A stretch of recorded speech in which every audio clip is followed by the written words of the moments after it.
সুপ্রিয় শিক্ষার্থীবৃন্দ, আজকে তোমাদের সাথে একটা ছোটোখাটো ভাগ অঙ্ক নিয়ে আলোচনা করব।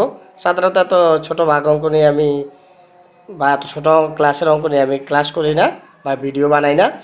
তবে আজ বানাচ্ছি এই জন্য যে এই ব্যাপারটি তোমাদের জন্য, ছোটোদের জন্য সহজ হবে। দেখো আমরা এই ভাগটা কীভাবে করব। ভাগটা করব আমরা আন্তর্জাতিক পদ্ধতিতে যদি করি তাহলে আমরা এইভাবে ভাগটা লিখব 662, অর্থাৎ 94 দিয়ে আমরা 662কে ভাগ দিব।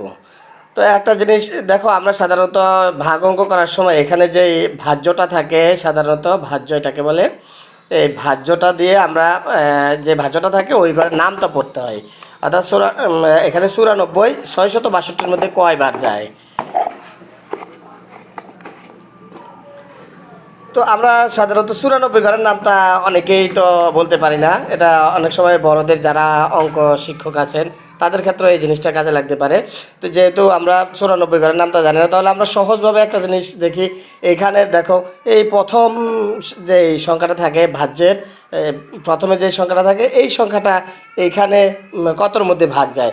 এই 9 সংখ্যাটা কি 6-এর মধ্যে ভাগ যায়? যায় না। তাহলে পাশে থেকে আমরা আরেকটা সংখ্যা নেব, তাহলে 66। 9 66-র মধ্যে কয়বার যায় আমরা এটা দেখব।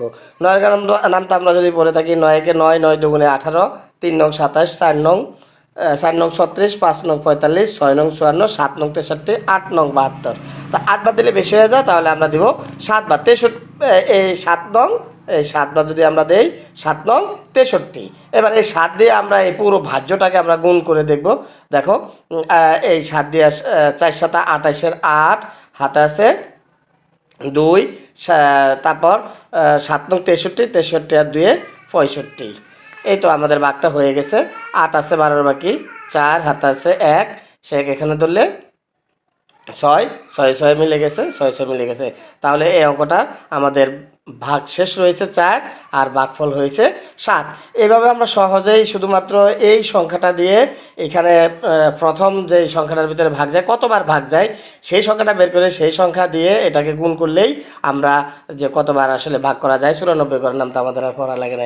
এইভাবে আমরা সকল ভাগগুলো করতে পারবো। আশা করি এই টেকনিকটা তোমাদের ভালো লাগবে। প্রত্যেককে ধন্যবাদ জানিয়ে শেষ করছি। আল্লাহ হাফেজ।